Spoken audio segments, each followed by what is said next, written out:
En continuidad con la conferencia que di la semana pasada, hoy vamos a hablar de la causa, de hecho, más frecuente desde la perspectiva inmunológica de una trombofilia secundaria o una trombofilia adquirida. Es decir, que una persona, por diversos desórdenes dentro de su cuerpo, se hace más propensa a formar trombos, o sea, coágulos fuera de orden. Este es el contenido de lo que vamos a revisar en el día de hoy y es justo muy similar a lo que vimos previamente en lupus, precisamente para hacer énfasis en lo mucho que se parecen entre sí en varias características. Y bueno, la forma de conocer este síndrome es ya sea síndrome de anticuerpo antifosfolípido o síndrome antifosfolipídico. Cualquiera es correcto y es precisamente una forma de trombofilia de origen autoinmune. Veamos en qué consiste.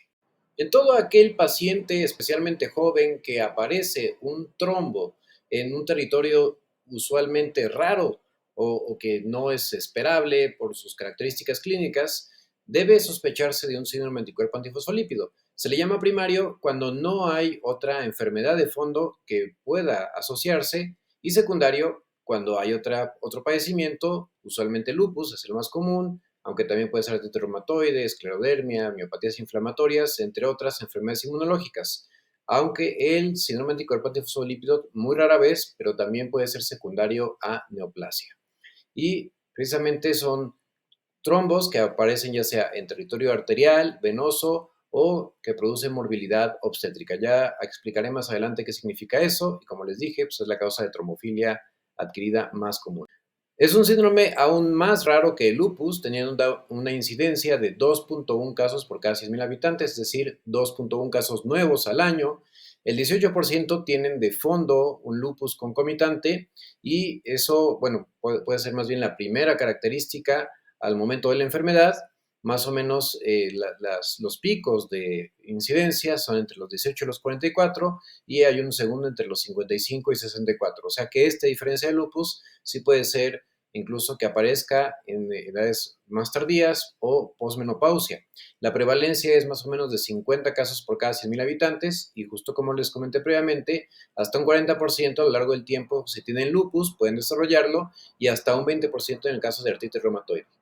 Algo que de hecho mencioné también en el video anterior de la conferencia de la semana pasada es que en el lupus pueden existir anticuerpos antifosfolípidos sin que haya el síndrome. Para eso se requieren títulos especiales que ya veremos casi terminando esta conferencia.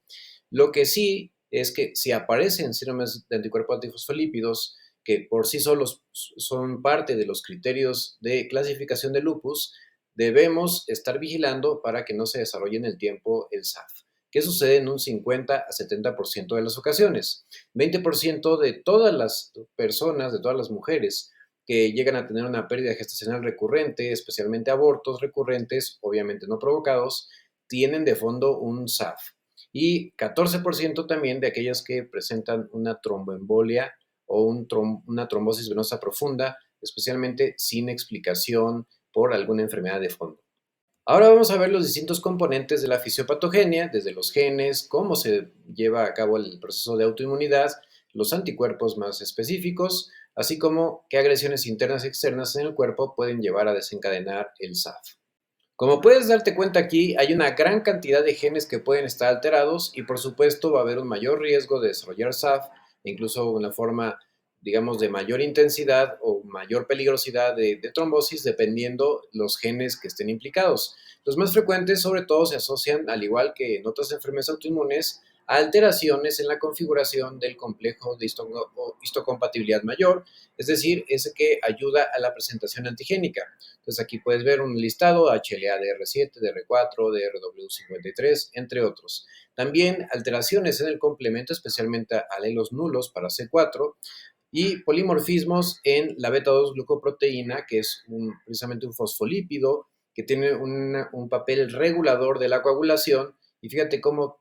con el simple hecho de que haya una modificación de un aminoácido valina por leucina es suficiente para hacerlo mucho más factible a que se desarrolle una respuesta inmunológica contra el mismo y en consecuencia el SAF. Polimorfismos en otras proteínas, bueno, resultados de genes como el STAT4 que confieren una mayor sensibilidad al interferón de tipo 1 alfa, también aumentan el riesgo, así como mutaciones en diversos receptores y otros factores relacionados con distintos genes que puedes tú ver en esta gráfica. Dentro de las cosas que llevan a la trombogenicidad está, por supuesto, el desarrollo de anticuerpos contra fosfolípidos clave o contra factores que protegen normalmente del desarrollo de trombos o vaya coágulos, que son justo cuando sucede un coágulo fuera de un evento esperado. ¿Cuál es el evento esperado? Pues una cortada o una lesión de un vaso sanguíneo, eso es lo esperado que se desarrollen trombos. Aquí, aún en ausencia de lesiones, sucede,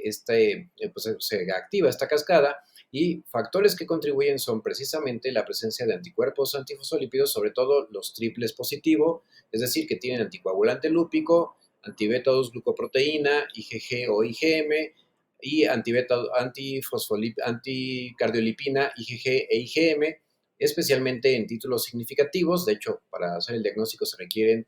40 unidades o está en la percentila 99, que eso nuevamente lo veremos más adelante, así como deficiencias de estos factores de regulación, como la glucoproteína beta 2 o bien la presencia de la anexina A2, alteraciones que la hacen especialmente más factible que se hiperactive y que contribuye a un incremento de las consecuencias del estrés oxidativo, la presencia de ciertas sustancias externas que aumentan esta lesión endotelial o la inducción de estos factores e incluso una disminución de algunos como es el nitrito, el óxido nítrico, una reducción en la óxido nítrico sintasa, que eso bueno, también se debe a factores externos o incluso situaciones genéticas que contribuyen, pero indudablemente aquí una muy mala alimentación y bueno, factores cardiovasculares clásicos de riesgo cardiovascular pueden contribuir a esto, así como la sobreexpresión del factor tisular, que básicamente actúa como una especie de pegamento que justo hace que las plaquetas se activen y con ello el endotelio se convierta de tener un flujo laminar, ¿sí? Un flujo suave, vaya de armonía a un flujo errático que también lleva a que células que se encuentran en la sangre se activen y contribuyan a la formación del trombo. Entonces, mucho más allá de esto que comentamos, es importante que exista alguna agresión, la cual puede ser una infección, un fármaco, una droga, hasta algunas plantas medicinales de las cuales se abusan mucho en estos días. Y en el contexto de una enfermedad con genética de vulnerabilidad y la producción de anticuerpos, cuando se expone la matriz y se genera justo una respuesta de incremento contra esos componentes, se forman anticuerpos que finalmente pues, llevan a una cascada de magnificación de la respuesta y el desarrollo de la trombofilia. Dentro de los factores internos, es decir, que están en la persona que desarrolla el síndrome, se encuentran, como ya comentamos precisamente, un defecto en la producción de óxido nítrico, especialmente por alteraciones en la expresión o en el funcionamiento de la óxido nítrico sintasa, así como también una mayor expresión del factor tisular y de prostaglandinas como la E2, que por sí sola contribuye a la vasoconstricción y a la activación de las plaquetas, entre otras cosas como una mayor producción de la trombospondina 1 que favorece precisamente la activación plaquetaria y la formación de trombos. Variaciones en la configuración de estos fosfolípidos, que ya también lo platicamos, y al estar justamente como digamos más abierta, es más posible su reconocimiento de estructuras que habitualmente no están expuestas al sistema inmunológico y eso lleva al desarrollo precisamente de anticuerpos,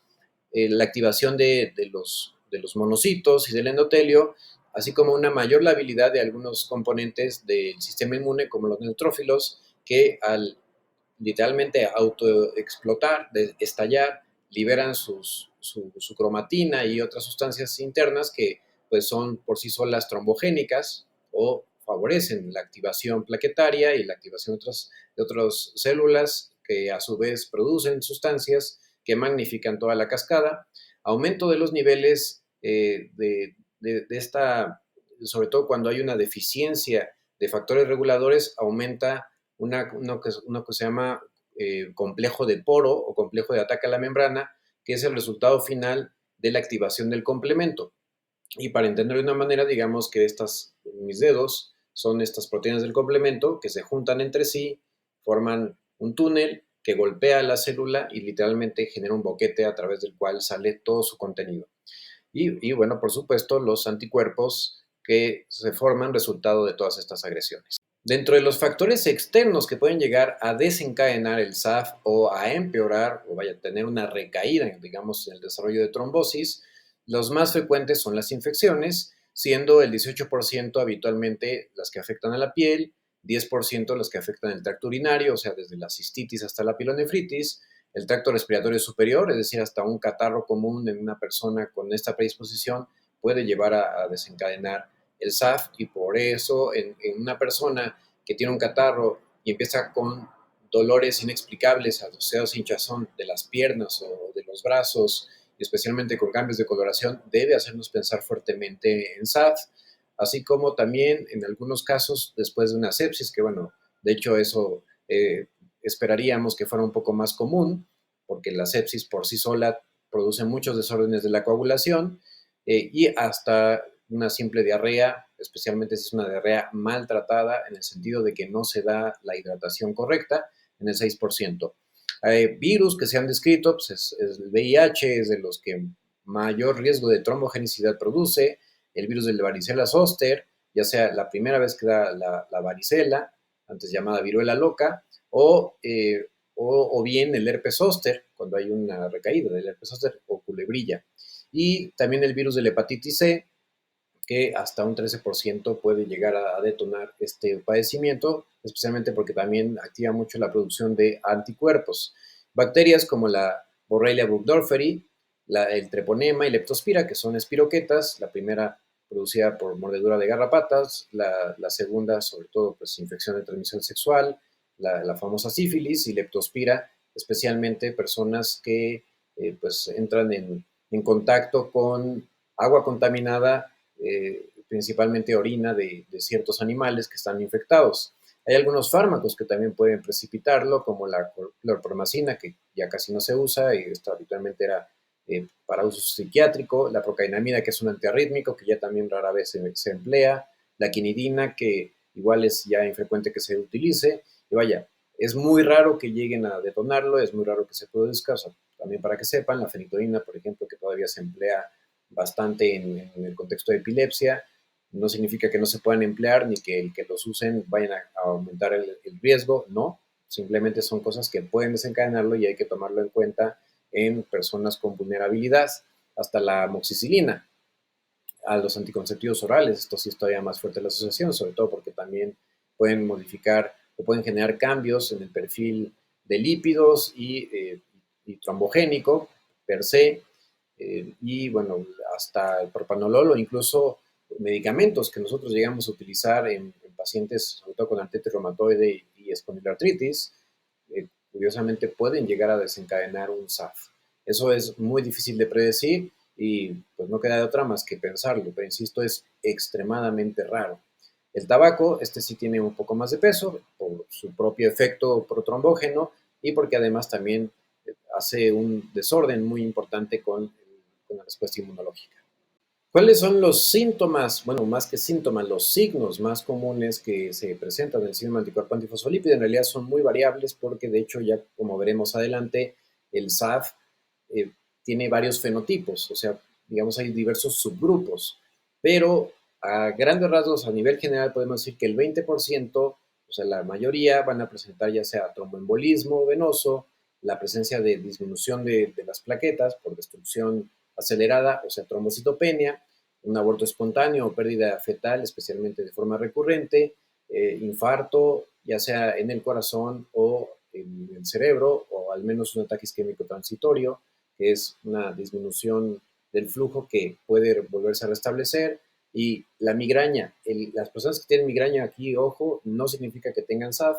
pero la migraña puede ser un signo y síntoma también de síndrome anticuerpo antifosfolípido. Entonces, migraña en el contexto de líbido reticular, sobre todo, y de fenómeno de Raynaud, debe hacernos pensar que se trate de un SAF.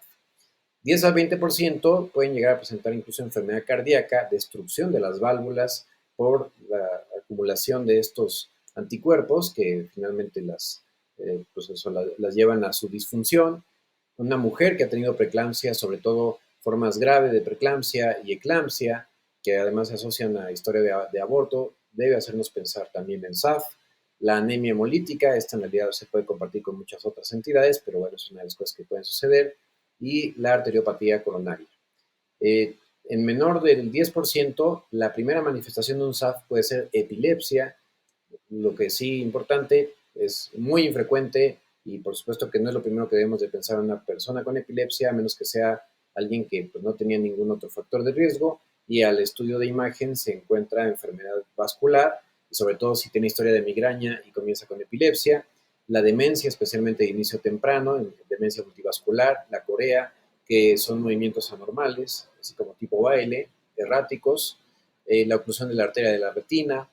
hipertensión pulmonar, especialmente por formación de trombos de forma recurrente, trombos pequeñitos que pasan desapercibidos hasta que pues, terminan tapando los extremos distales de la arteria pulmonar y esto pues, se caracteriza por falta de aire que se va haciendo más intensa, primero con esfuerzos, luego con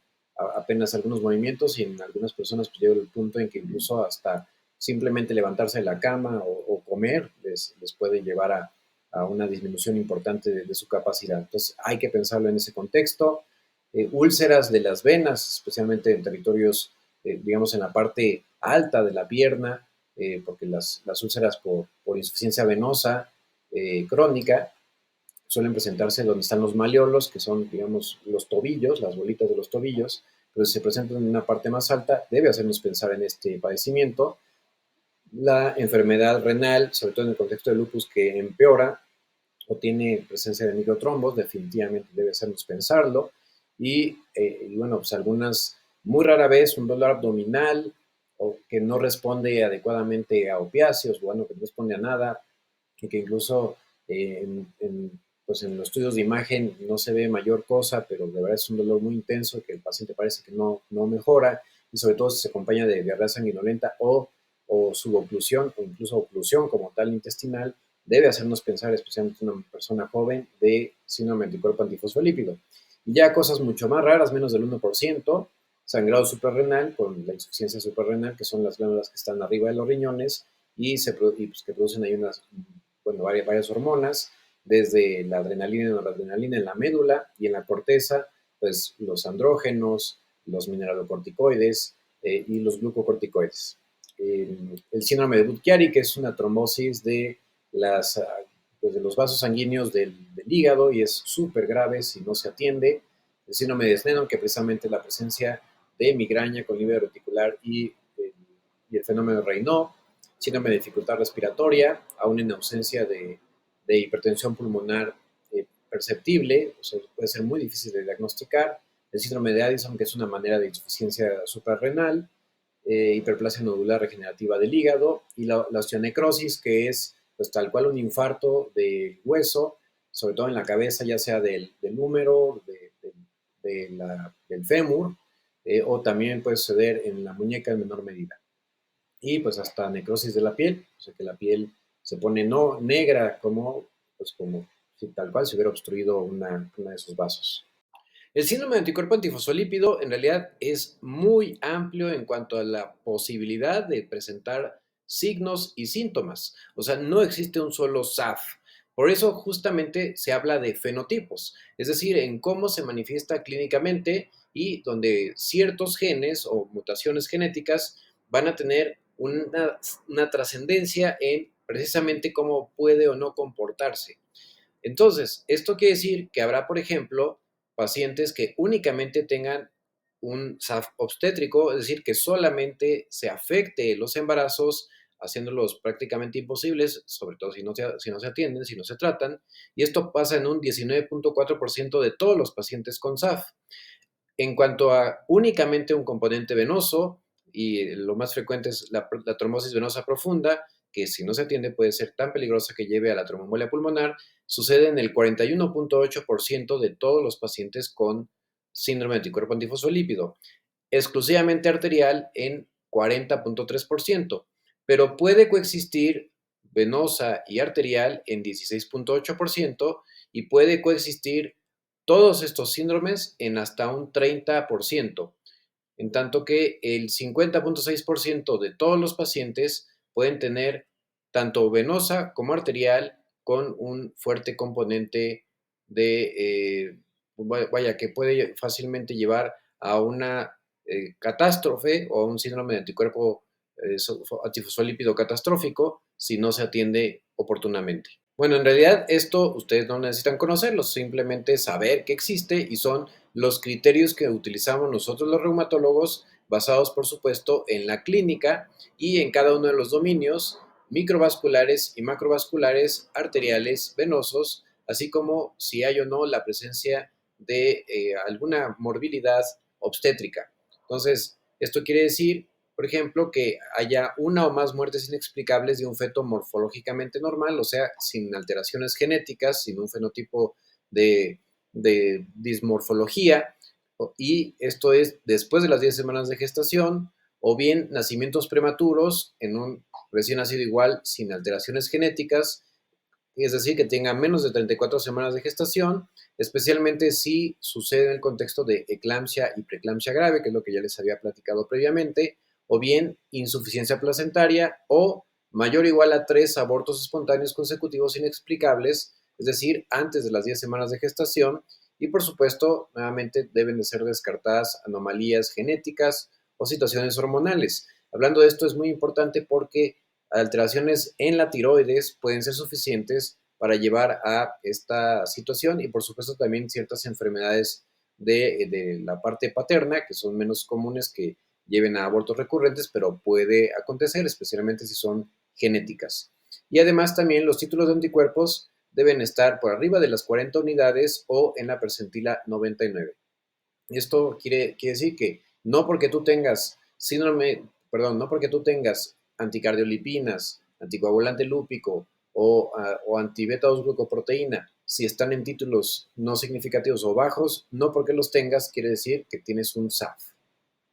Y en un esfuerzo precisamente para poder lograr una medicina personalizada y enfocarnos con mayor precisión a los comportamientos, a los subtipos de SAF, se ha hecho un intento por generar clusters. Así como les presenté anteriormente que habrá pacientes con SAF que únicamente tendrán un componente obstétrico, justamente esto incluso forma parte de un solo clúster, y habrá otros que predomine la trombosis venosa, pero los de mayor peligrosidad son aquellos que surgen en el contexto de un lupus, o sea, un síndrome de anticuerpo antifosfolípido secundario en el contexto de lupus, en donde además hay trombocitopenia y valvulopatía, o bien existe otro clúster donde hay una mayor posibilidad de riesgo de complicaciones arteriales y que tiene de forma ya sucinta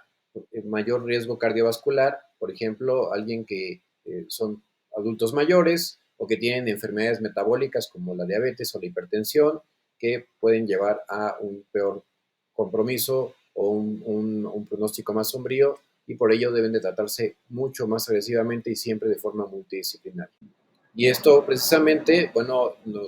retomando lo que platiqué,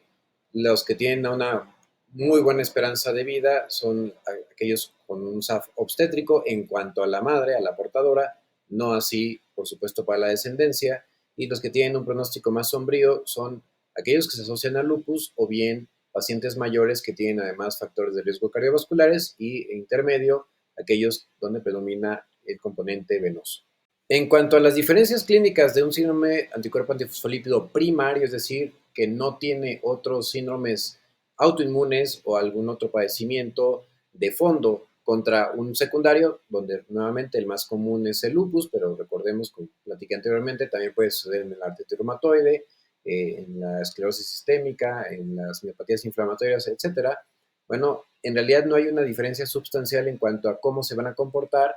Lo que sí hay una posibilidad un poquito más alta, aunque no completamente significativa, de afectación renal, sobre todo en el contexto de un SAF asociado a lupus, porque de hecho puede complicar la glomerulonefritis lúpica con una microangiopatía trombótica. Y lo que sí también es mucho más común que suceda la necrosis avascular. Entonces, especialmente en este grupo de pacientes es fundamental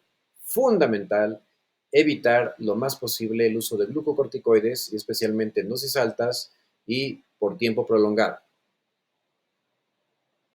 Y a manera de conclusión, recordando también lo que platicamos en la sesión anterior de la semana pasada, el lupus y el SAF comparten muchas cosas en común, especialmente la formación de autoanticuerpos y sobre todo también que ambos, y especialmente si vienen juntos, aumentan el riesgo de trombosis. Es importante también recordar que son de una baja prevalencia, así que siempre hay que poner en duda el diagnóstico cuando no se hace pues de la boca de una o un experto. Y lo que sí, pues son los trastornos de trombofilia más frecuentes cuando hablamos de algo adquirido. Su diagnóstico es principalmente clínico, pero por supuesto los laboratorios son esenciales, saberlos dirigir para hacer una determinación clara del mismo, o sea, del diagnóstico, voy a ponerle apellidos, poder incluso hacer fenotipos, pero especialmente también conocer el pronóstico y saber qué tan agresivo debe ser el tratamiento. Y ambos pueden tener manifestaciones más allá de los vasos sanguíneos, como vimos precisamente, que incluyen el corazón o los riñones. Y si aún no me sigues en mis redes sociales, te invito a que lo hagas, ya sea en Facebook, así tal cual como lo encuentras aquí, @drjcaranar, que pues, es la abreviación de Dr. Juan Carlos Arana Ruiz, o bien en TikTok y en Instagram como @rehumanizarte, el mismo nombre que tiene este canal de YouTube. Cuídate mucho, no olvides compartir esto con aquellas personas que posiblemente se beneficiarán de la información.